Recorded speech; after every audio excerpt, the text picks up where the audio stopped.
Olá, meus irmãos, a paz do Senhor, tudo bem? Estamos aqui para nós gravarmos mais uma aula, tá, da nossa lição dos jovens. Tá? Hoje nós estudaremos a lição de número 6, tá bom? Uma lição que, por sinal, na minha opinião, ela, além de falar, no caso, ao coração dos jovens, eu acredito também que é uma mensagem que fala ao coração também de pessoas que são casadas, né? A gente vê que é um tema que realmente tem muito a nos ensinar essa história aqui. O tema da lição é Davi, Davi, né? Dois pontos, né? Um casamento real. Vamos falar sobre Davi novamente, Saul. Vamos falar um pouco sobre Mical. Vamos falar também sobre Merabe. São os personagens que estão inseridos nessa lição, que é muito boa, muito interessante para os nossos corações, tá? O nosso texto bíblico ele se encontra em 1 Samuel, capítulo 18, versículos do 20 ao versículo 26, tá? Vamos fazer aqui a leitura e pontuar aqui algumas questões aqui dentro do texto. Que diz assim: Mas Mical, a outra filha de Saul, amava a Davi, o que sendo anunciado a Saul, pareceu isso bom aos seus olhos. E Saul disse: Eu lhe darei para que ele sirva de laço e para que a mão dos filisteus venha a ser contra ele. Pelo que Saul disse a Davi: Com a outra serás hoje meu genro. Tá? E Saul deu ordem aos seus servos: Falai em segredo a Davi, dizendo: Eis que o rei te está muito afeiçoado, e todos os seus servos te amam. Agora, pois, consente em ser genro do rei. E os servos de Saul falaram todas essas palavras aos ouvidos de Davi. Então disse Davi: Parece-vos pouco aos vossos olhos ser genro do rei, sendo eu homem pobre e desprezível? E os servos de Saul lhe anunciaram isso, dizendo: Foram tais as palavras que falou Davi. Então disse Saul: Assim direis a Davi: O rei não tem necessidade de dote, senão de 100 prepúcios de filisteus, para se tomar vingança dos ímpios do rei, porquanto Saul tentava fazer cair Davi pela mão dos filisteus.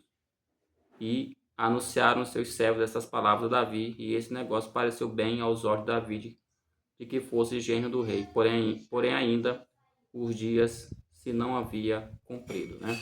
Vê que a história, né, sempre é interessante, gente, essa história de Davi e Saul aqui, nessa relação aqui de Saul oferecer sua filha em casamento, mas a gente vai aprender que a intenção de Saul era completamente diferente. O próprio versículo 25, ele vai deixar isso muito bem claro, né? Então disse Saul: Assim direis a Davi: O rei não tem necessidade de dote, senão de 100 prepúcios de filisteus, para se tomar vingança dos inimigos do rei. Aí o texto encerra dizendo: Porquanto Saul tentava fazer cair Davi pela mão dos filisteus. Então a intenção dele não era uma intenção nobre, era uma intenção que ainda é fruto do ciúme doentio dele, da desconfiança, da perturbação que ele estava passando, porque, como a gente estudou na lição passada, Davi era muito aclamado pelo povo, as pessoas gostavam muito dele, cantavam canções em seu nome, dizendo que Davi matou mais do que Saul, e Saul, isso tudo foi enchendo o coração dele de ódio e de inveja. Tá? Então, para tentar resolver um problema sem criar um atrito com os seus liderados, que no caso é o povo, ele tem essa ideia maligna, tá? Ele tem essa ideia perversa, digamos assim. E a gente aprende aqui, irmãos, sobre liderança, né? Liderança tem muito disso. Tem pessoas que, quando estão no poder, elas chegam em determinado caso, elas sabem que elas precisam do povo, elas precisam das pessoas para liderar, elas sabem que uma palavra, uma tomada de decisão, tudo isso pode, de certa forma, enfraquecer a sua liderança. Então, algumas pessoas, o que elas fazem? Elas acabam criando armadilhas, criando ciladas, como foi o caso de Saul, que tem toda essa, digamos assim, essa atitude que aparentemente parece ser algo boa, mas no fundo ele tinha uma ideia perversa, né? Uma ideia realmente maligna por trás. E aí o que a gente aprende mais ainda nesse texto aqui, além de tudo isso? é que Deus realmente estava com seu servo Davi. A gente vai ver isso na lição também. Deus estava com seu servo Davi, porque mesmo Saul criando dificuldades, porque veja que no versículo 25, ele exige de Davi, ele não vai exigir de dote, porque tinha um costume. Imagine só, naquela época, uma pessoa para se casar, ele tinha que pagar o dote da moça. E não era algo tão barato. Nós estamos falando aqui da filha do rei, então isso quer dizer que o valor era muito mais alto. Davi não era um homem rico, não era um homem da aristocracia. A gente aprendeu que Davi era um homem do campo, era um pastor, era um homem simples. Então ele não tinha lá esse dinheiro, essas coisas todas. Então Saul nem quis saber de dote, tá? O que ele pediu para Davi foi o quê? Que ele trouxesse 100 prepúcios de filisteus, ou seja, filisteus mesmo, que a gente aprendeu na lição passada que era um povo extremamente habilidoso em batalhas, um povo realmente experiente. Então ele não pediu ele não pediu pouca coisa, né? Ele pediu na verdade algo que humanamente falando era impossível. Mas a gente observa que na história de Davi, tudo em torno da história de Davi, ela está em volta de milagre, de sobrenatural. A gente vê que ele, a primeira das grandes, digamos assim, a grandes acontecimentos na vida de Davi é a sua batalha com Golias, que nós estudamos aqui numa lição passada. Então, ele nunca venceu uma guerra, uma batalha por sua própria força ou sua própria habilidade. Deus estava com ele e por isso ele tinha a vitória. Então, para Saul era impossível ele conseguir tal feito. Mas, mais uma vez, o texto vai nos ensinar, esse capítulo 18, que depois que ele conseguiu esse feito, ele não trouxe só 100. O texto vai dizer que ele trouxe 200 prepúcios. Ou seja, Saul ficou numa situação que realmente ele não teve como voltar atrás, entendeu? Mas essa lição também, ela é importante, não só por essa questão, ela mexe com o conceito de liderança, né? Mas também ela mexe com relacionamentos. A gente vai ver que a relação de Mical e Davi, ela começou até boa, mas o final a gente vai ver que não foi do jeito como começou. Inclusive, o texto vai dizer que ela morreu, né? Mical, ela vai falecer sem poder ter tido um filho. Se tornou uma mulher, tudo indica, amarga, uma mulher dura. Mas aí a gente vai vendo desenrolar por que ela se tornou essa pessoa, por que ela se tornou uma pessoa tão amável, né? Uma pessoa que, como o texto bíblico diz aqui no versículo 20, né? Mical, a outra filha de Saul, ele fala, amava a Davi. Como é que uma mulher que amava, de repente, acabou não tendo mais esse amor? A gente vai ver que as decisões, tanto do pai dela, que estava louco, perturbado, desequilibrado, como também as decisões de Davi. É bom que esse dia que ele passasse, Davi também tomou atitudes também que machucaram muito a Mical. Tá? Então, é uma lição, como eu falo, ela fala de liderança, ela fala de relacionamento, ela fala também da ação, né, de Deus na história das pessoas. É uma lição realmente que tem muito a nos ensinar nesse domingo, tá? O primeiro tópico da lição fala um noivo humilde, tá? Um noivo humilde. Tá? O texto aqui fala o subtópico 1, são 3 subtópicos, como de costume. E o primeiro subtópico 1 vai falar sobre a humildade na vida de Davi. Humildade, nós sabemos, meus irmãos, que não é algo que você aprende. Humildade é um estado de espírito. Humildade é uma questão que tem a ver com a nossa espiritualidade humana. Tá? A gente sabe que não tem nada a ver com posses. Tem pessoas que acham que humildade tem a ver com posse ou não ter posse. Não tem nada a ver uma coisa com a outra. Tem gente que tem muitas posses, né? Tem condição, mas a gente percebe um espírito humilde, sabe? Gerenciar melhor essas questões. E tem pessoas que não têm nada, mas não são, como é que eu poderia dizer, humildes, né? São arrogantes, como nós costumamos falar. São pessoas realmente que têm dificuldade em lidar com o pouco que tem. Tá? Então isso aí não tem nada a ver com ter muito ou não ter nada. Isso tem a ver com o estado de espírito. E Davi é esse homem, tá? O texto bíblico vai falar isso claramente, a gente vai ver aqui claramente isso. O texto vai dar aqui vários exemplos. Por exemplo, a gente vê ele aqui, como já foi falado, em 1 Samuel 16, vai falar sobre a sua dedicação ao pastorado. Ele era um pastor de ovelhas, serviço ele que exigia realmente cuidados, paciência, entendeu? Era um serviço, às vezes, que ele ficava no campo só com os animais. E ele não reclamava disso. Ele trabalhou, esse foi talvez o primeiro emprego, digamos assim, de Davi, ser pastor de ovelhas, enquanto os irmãos já estavam servindo o exército, e mesmo que ele quisesse servir também o exército, mas ele se manteve ali na sua humildade, ou seja, mostrando isso na sua dedicação do pastoreio, tá? A lição também fala sobre a sua postura, que ele reconhecia as suas limitações, ele sabia, tá? Que ele não era capaz de fazer tudo, por isso que ele sempre, até na batalha lá quando ele vai batalhar com o Golias, né? Ele deixa isso muito bem claro, né? Que Golias, a gente aprendeu que era um homem experimentado em batalha, mas ele ia atacar Golias não era pela sua espada, não era pela sua força, não era pela sua habilidade, porque a chance de ele vencer Golias era bem pouca, tá? Mas ele acreditava que realmente Deus poderia ajudá-lo. Tá? A gente percebe isso também, a humildade dele, no fato de ele reconhecer, entendeu, que ele tinha as limitações. Outro, também a lição coloca também que ele, no fato de ser um desconhecido para o rei, ele nunca se colocou com saliência na frente de Saul. O texto aqui, vem aqui no capítulo 17, olha o que vai dizer aqui, 17 de tá aqui mesmo, sua postura, reconhecer as limitações, 1 Samuel, deixa eu pegar aqui rapidinho aqui, 1 Samuel 17, é isso, deixa eu ver, 17, versículo 55, olha o que diz aqui o texto sobre essa questão bem aí, ó. Você vê como é que era Davi. Capítulo 17.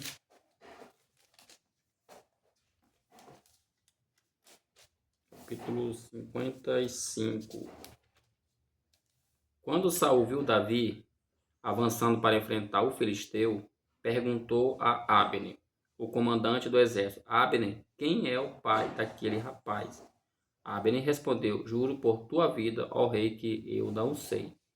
E o rei ordenou-lhe: descubra quem é o pai dele. Logo que Davi voltou, depois de ter matado o filisteu, Abner levou-o perante Saul. Davi ainda segurava a cabeça de Golias. E Saul lhe perguntou: de quem você é filho, meu jovem? Respondeu Davi: sou filho de teu servo Jessé de Belém. Então, ele tinha acabado digamos assim, ter um grande feito, um ato heróico, não só diante de Deus, mas diante de todos os homens ali, soldados ali viram todo, mas veja como é que ele se porta, veja como é que ele se comporta diante da presença de Saul, né? Ele fala também aqui sobre a lição fala também sobre outra característica da humildade de Davi, tem a ver com a sua disposição em depender de Deus e anelar pela sua presença. Isso ele vai deixar muito claro nos Salmos, né? Ele pede até para Deus não retirar o espírito dele, para ele não retirar a sua presença, isso fica muito bem claro, porque toda pessoa humilde, irmã, ela vai ter essa característica. Não uma humildade falsa, uma humildade fabricada, uma humildade teatral, porque tem pessoas que elas são atores, elas fingem que são humildes, mas aquilo ali é só uma atuação teatral, é uma hipocrisia, né? Ou seja, o objetivo ali não é outro senão chegar no determinado lugar, alcançar uma determinada posição. Então, para isso ela mantém aquela aparente, digamos assim, humildade. Não é o caso de Davi. Tá? Fala mais. Outra característica, honrar a posição do rei, não se permitindo acelerar o processo. Mesmo quando Samuel já tinha dito que ele seria o rei, ele não tomou a frente, ele não se precipitou, ele soube esperar o seu tempo, né? Porque ele poderia, né, fazer com que as coisas acelerassem, e eu acredito até que Deus poderia abençoar ele, mas ele preferiu o quê? Esperar. Ao ouvir a justificativa de uma mulher sábia, isso aqui é o caso lá de Abigail, quando ele vai até a casa dela, né? E ali o marido nega ajuda, ele queria matar o marido dela, e ela pede para ela não fazer aquilo. E aí vai ter, ao respeitar a memória de amigos, no caso Jonatas, depois que ele se torna rei, ele honra a palavra, né? Ele honra o acordo que ele fez com Jonatas, tá? E tem muitos outros casos aqui, ó. Ao aceitar as limitações impostas por Deus, em muitos outros momentos, com relação ao casamento com a filha do rei, Davi mostrou humildade deixando claro que não era digno de tal honra. Tá? E aí, o subtópico finaliza, né, dizendo o seguinte: o que muitos veriam como uma oportunidade de ascensão social e econômica, o homem segundo o coração de Deus repudiar. Veja bem, Davi, ele recebe, tá, digamos assim, essa oportunidade de se casar com a filha do rei. Então, veja bem, ele não era rico. Casando-se com a filha do rei, certamente ele teria, como diz a lição, uma ascensão. Mas mesmo assim, ele dá a seguinte palavra: eu não sou digno de me casar. Ou seja, ele se colocou no lugar dele, se colocou na posição que ele era. Tá? Para muita gente, não, isso aí é uma oportunidade. Mas veja bem, como a gente vai ver na lição, essa história de Saul e Davi aqui do casamento, Saul não tinha boas intenções. Saul não tinha boas intenções. A intenção dele era matar Davi. Quando ele oferece a filha dele para casar, na verdade ele ofereceu duas, né? Vai ver mais na frente. Mas a intenção dele sempre foi qual? Pegar, destruir Davi. Só que acabou que não deu certo. Em duas ocasiões o casamento real foi cogitado. Aí até fala aqui, primeiramente com Merab. Merab era a filha mais velha de Saul, por ocasião da morte de Golias. Depois com Mical, que era apaixonada por Davi. Nas duas ocasiões Saul tentara criar uma situação que levasse o belemita à morte. Veja que toda a situação, tanto na situação que ele oferece Merab, como na situação que depois ele vai oferecer Mical, que é interessante que essa Merab vai se casar com outra pessoa depois, tá?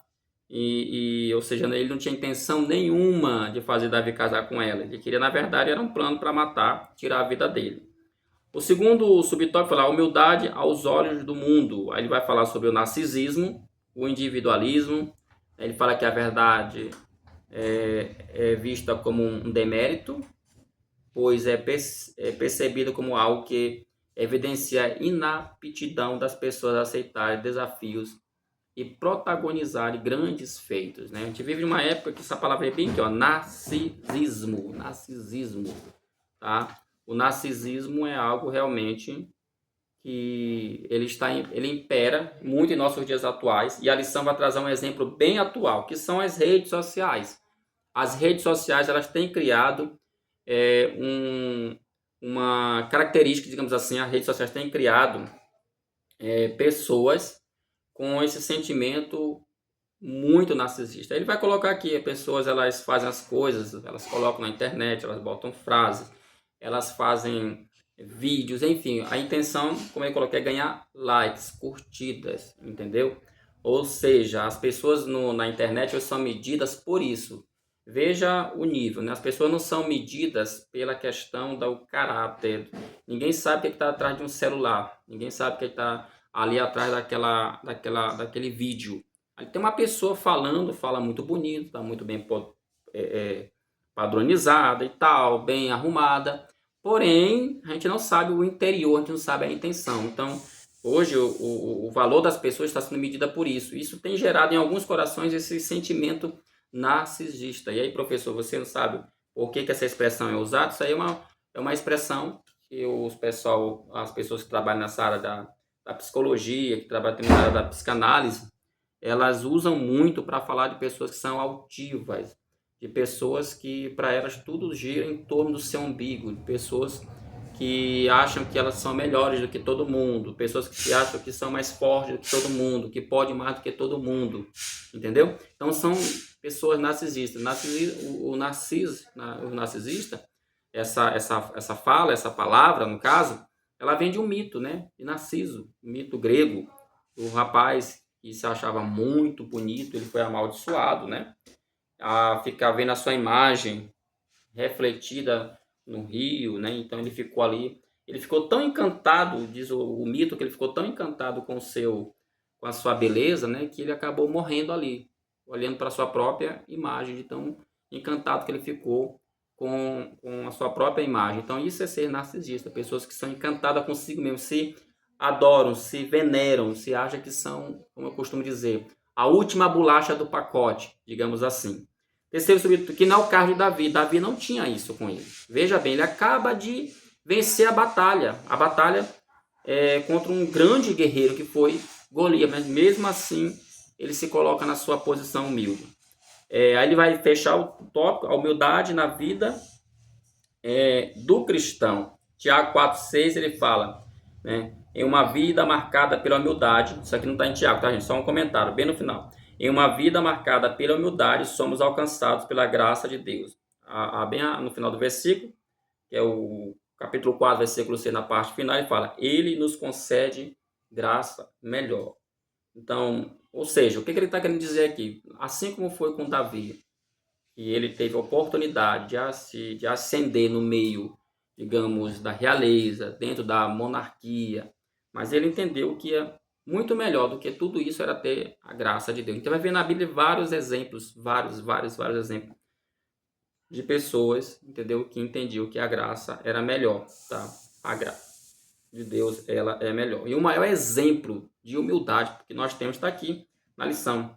Filipenses capítulo 2, do 5 a 11, que fala da doutrina da humilhação, né? Da humilhação de Cristo Jesus. Então esse é o primeiro tópico, que ele fala sobre a característica desse noivo, que é uma característica de alguém que é o quê? Humilde, tá? Humilde. Sempre lembrando, tá? Você pode até estar perguntando para os seus alunos, o que é que vocês entendem por humildade? O que é humildade para você? Tá? Porque eu volto a falar, tem pessoas que têm esse conceito atrelado ao que ela tem. Tá? Se ela tem muito dinheiro ou se ela tem pouco dinheiro, não tem nada a ver. Ah, se ela anda de roupa rasgada, se ela não anda de roupa rasgada, não tem nada a ver. Humildade é um estado de espírito, ok? O segundo tópico fala sobre o amor de uma noiva. Aqui falamos um pouco sobre Davi, a sua característica como uma pessoa humilde, e agora vamos falar um pouco sobre a noiva, né? Que no caso aqui é a Mical, tá? E o subtópico primeiro fala Mical e seu amor por Davi. A lição, ela fala que, no entanto, esse casamento foi marcado por uma série de estratégias de Saul com a intenção de matar o seu futuro genro, tá? Todos sabem, o texto bíblico vai falar que Mical, ela amava, tá? Mas o pai dela, na verdade, tinha uma intenção diferente. A lição continua falando, tanto com Merabe, que fora dado em casamento a outro homem, como eu falei agora há pouco, quanto com Mical, o rei manipulou a situação desejando uma uma tragédia ao seu desafeto. E nas duas vezes Davi voltou vitorioso, fazendo muito mais do que dele fora esperado.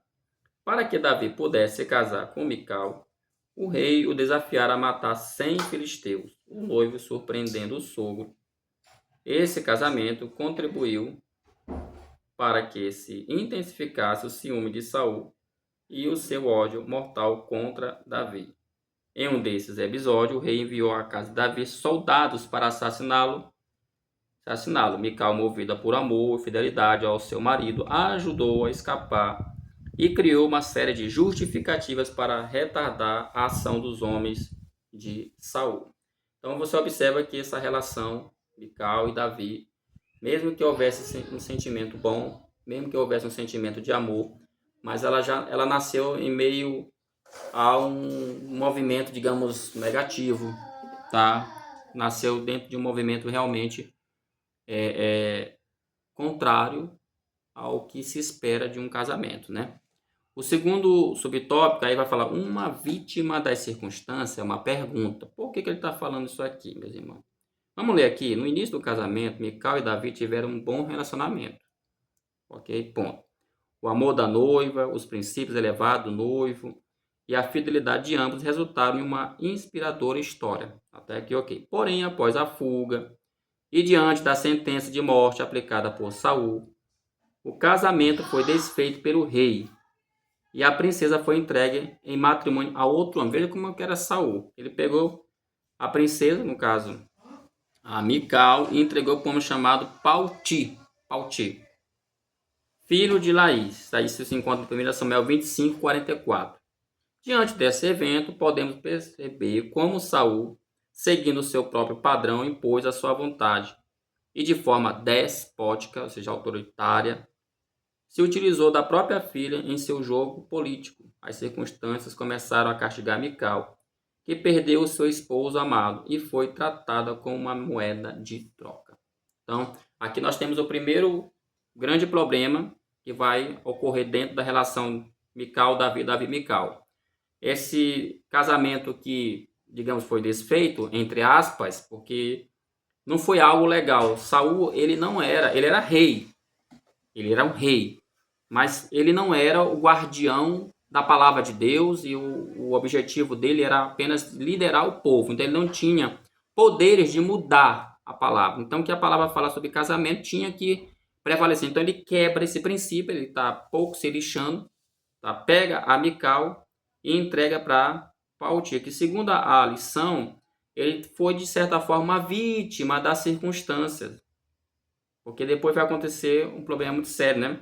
Que até a lição vai falar aqui no final do subtópico, diz o seguinte: além disso, anos depois, quando Davi já reinava, Mical foi forçada a deixar Palti e voltar para o seu primeiro casamento, sem que houvesse consulta ou ainda algum respeito pelo seu sentimento. De fato, mesmo diante de sua posição na família real, Mical se tornou amarga diante das decisões alheias que a jogava de um lado para o outro como um objeto qualquer. Então, o que a gente aprende aqui? Isso aqui é muito importante você, professor, frisar isso aqui. Como algumas decisões, eu até coloquei que as lições que a gente pode tirar aqui. Primeiro, Saul, nessa história todinha, eu anotei aqui na minha lição. Primeira lição que nós aprendemos. Primeiro, Saul errou. Errou por quê? Errou porque tira a menina, que era casada com Davi, e entrega ela a uma outra pessoa. Que essa pessoa, no caso, Pauti, ele vai criar um sentimento por ela também, vai criar amor. E ela tudo indica que também criou por ele.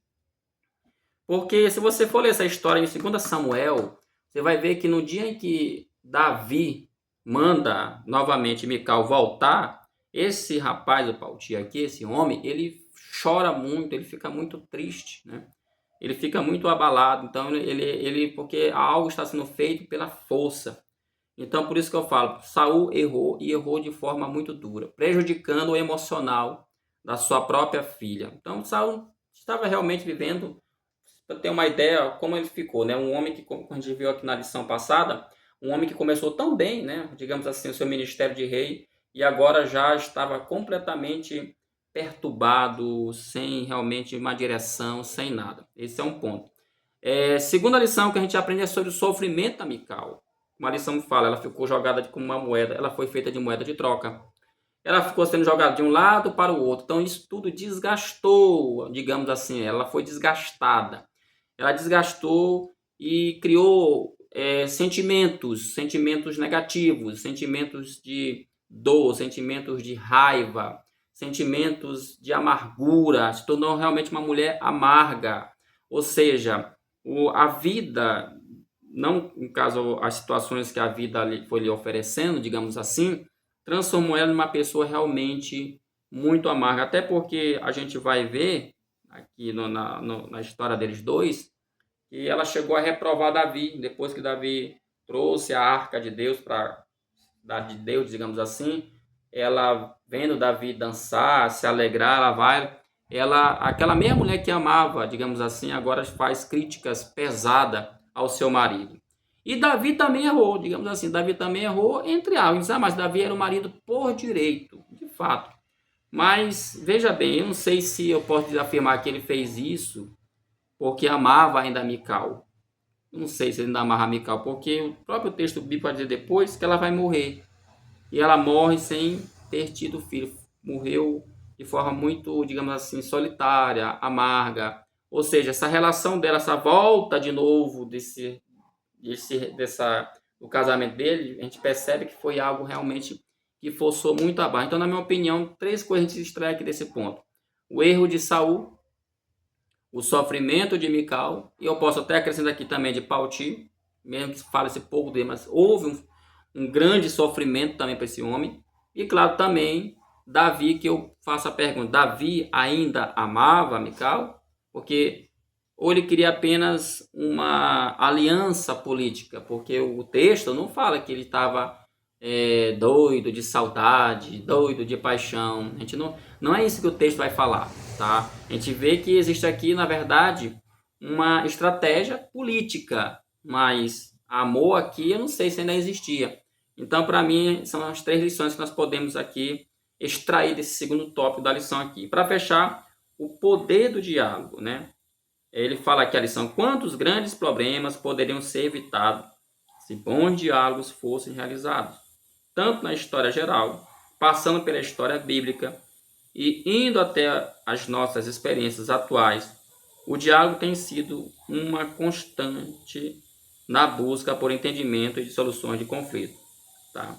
Um exemplo das consequências catastróficas de falta de diálogo pode ser observado justamente no relacionamento entre Mical e Davi.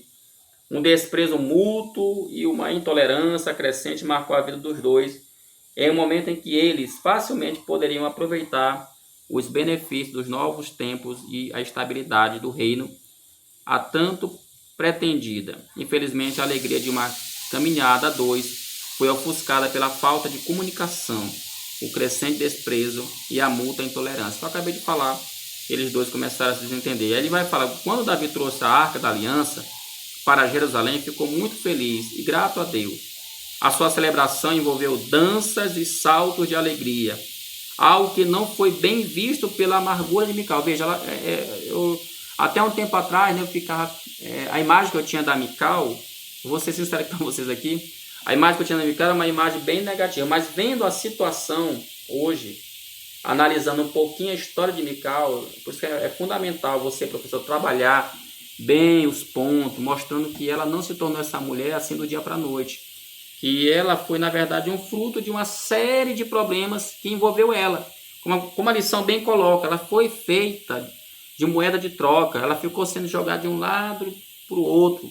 Por isso que eu acredito que o sentimento que lá no versículo, que a lição até coloca no versículo 20, do capítulo 18, esse sentimento de amor que ela tinha por Davi, nessas alturas do campeonato, eu nem sei se existia mais, e nem sei se ele também ainda tinha esse sentimento. Então isso gerou muitos conflitos. Mas como a lição ela quer falar, ela quer tratar assim a questão do poder aí do diálogo, né, que pode realmente, de fato, resolver muitas e muitas questões, tá bom?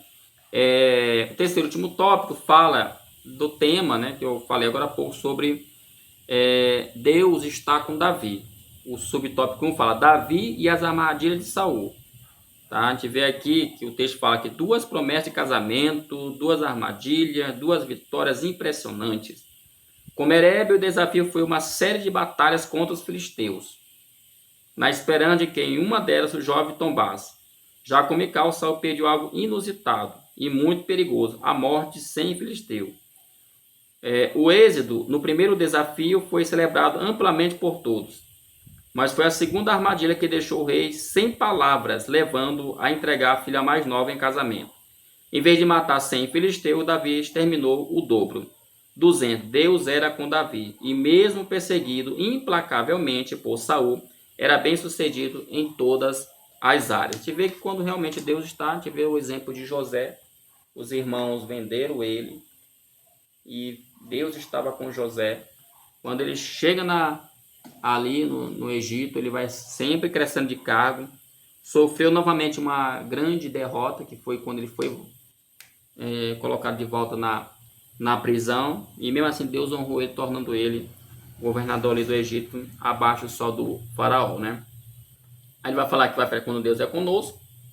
E por último a lição fala sobre os nossos desafios. Então esse terceiro tópico, ele é bem prático, meus queridos, ele é bem prático porque ele vai nos mostrar que é importante nós entendermos como Davi, eu não sei se ele sabia que a intenção política, a intenção maldosa de Saul não era dar a sua filha porque ele admirava, ele não caiu nessa armadilha. Mas ele não cai nessa armadilha, isso aí, gente, a gente não aprende numa escola, isso aí a gente sente, tá? E quem dá essas digamos assim, essas interações, quem nos ajuda a compreender essas situações é Deus. Por isso que a Bíblia fala sobre nós pedirmos discernimento para Deus. É importante nós, frise isso para os seus alunos, aprendam a ter discernimento. Às vezes a gente pensa que a pessoa está nos dando uma coisa porque ela gosta da gente. Não, às vezes ela está dando porque ela quer te prejudicar, ela quer alcançar um objetivo. Infelizmente tem gente assim, que é como a gente diz no linguajar popular, é uma cobra. É uma pessoa muito perigosa, entendeu? E a gente tem que tomar muito, mas muito cuidado com essas questões. Ok? Então essa lição de domingo, volto a falar, é uma lição interessante. volto a dizer, fala sobre liderança, fala sobre relacionamento, tá? E fala também sobre a importância de termos a presença de Deus na vida, para nós estarmos conectados com Ele de forma que a gente não venha a ser pego aí de surpresa, tá bom? Então, Deus te abençoe, professor, que você possa ter uma aula abençoada, você que chegou até aqui, se quiser abençoar o nosso trabalho, curtindo o vídeo, compartilhando o vídeo, e também aquele que chegou até aí querer se inscrever no canal, ficaremos muito gratos, tá bom? Fiquem todos na paz do Senhor Jesus Cristo e até a próxima, se assim Deus quiser, em nome de Jesus. Amém.